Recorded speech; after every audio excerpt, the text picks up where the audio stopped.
Right, ladies and gents, I'm sure you've all seen the Putin-Carlson interview. It's boring. Underwhelming. So I'm not going to talk about that. I'm going to talk about something more interesting, like the response from Twitter to a dull 2-hour interview where Putin gave us a history lesson, which in itself was quite impressive, because he knows 2,000 years of Russian history, and Biden doesn't know what he had for breakfast. So, I mean, there's a stark contrast to be made there. But in general, the interview was boring, so I'm not going to talk about it. I'm going to talk about the Twitter response, because that made me laugh. As you might have expected, it's yet more clown world. It's up is down and left is right. I want to know when the left became flag-waving patriots all of a sudden. I also want to know why they've spent the last 30 years saying, hey man, one man's terrorist is just like another man's freedom fighter, bro. And now when the government, the State Department and the mainstream media tells them that Tucker Carlson is a Russian spy who should be hung for treason, they all go, yeah, definitely is.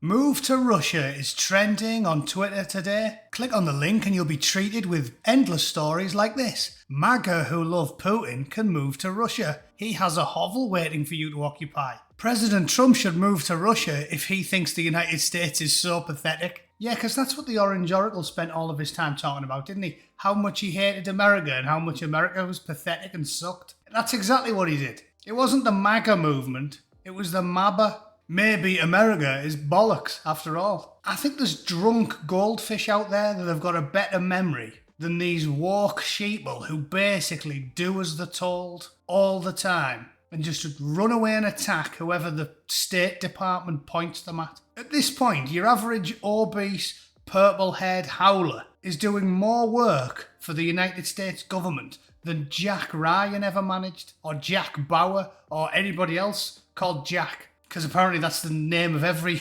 covert operative for the CIA. The traitorous should move to Russia then. And isn't this weird? It's like everything's reversed. That's the type of thing that you'd expect an old conservative bloke to say about Ilhan Omar when she's just finished piping her brother and she wants to talk about how every aspect of her platform is all about enriching and helping the people of Somalia rather than the people of Minnesota. It's quite a strange dynamic, isn't it? Tucker is defecating on the graves of every American serviceman who died protecting our country. These are the people who do defecate on graves. When you see people with hammer and sickle tattoos and rainbow flags, you've all seen the mugshots. Absolute freak shows. They're the ones who defecate on graves. How are they now claiming to be the Patriots? I don't get it. You must concede though, it's a masterstroke by the globalist psychopaths. They've managed to turn the anti-war, anti-establishment, anti-government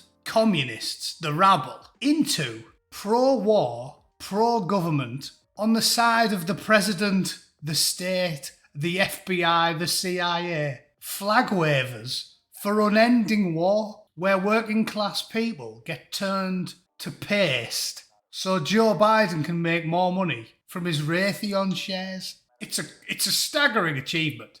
Hats off to them.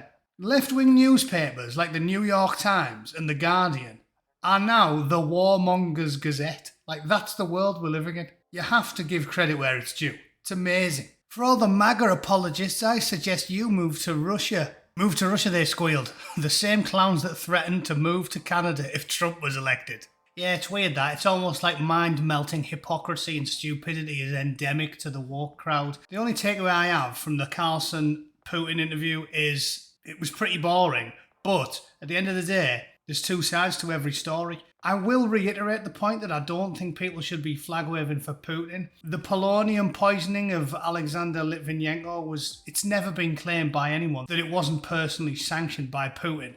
And off the strength of that alone, I don't think you can be pro-Putin. I don't think that the loathing and hatred for the psychopaths that run the Western world should instantly translate into support for the Russians. As I keep telling you, I think the only sensible play at this point is not to play the game at all. It's not worth the candle. Ultimately, not taking a side is the smart play here. Let the Russians and the Ukrainians fight it out. They are selling you a lie when they tell you, ooh, if we don't stop them soon, the Russians are going to be able to invade Britain. I mean, think of that. This is a country that we were mocking outrageously 10 years ago. They had to tow the carrier past the UK. We were saying their army was full of drunks, middle-aged alcoholics, and all the kit was banged up. And now when it suits them, they want to tell you that if we don't stop them in Ukraine, they're just going to barnstorm across Europe like the Third Reich on steroids. If you think that, you have got the IQ of a chicken McNugget, because if at this point they still haven't been able to take Ukraine, how are they all of a sudden going to marshal the forces and conquer Poland, the Czech Republic, Hungary, Estonia,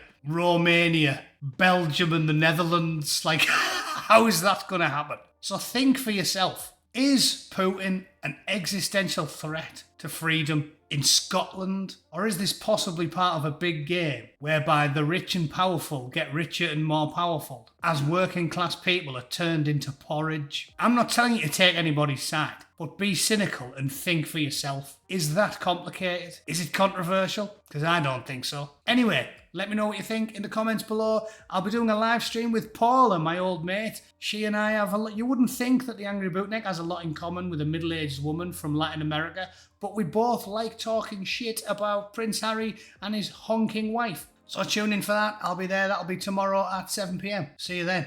Cheers.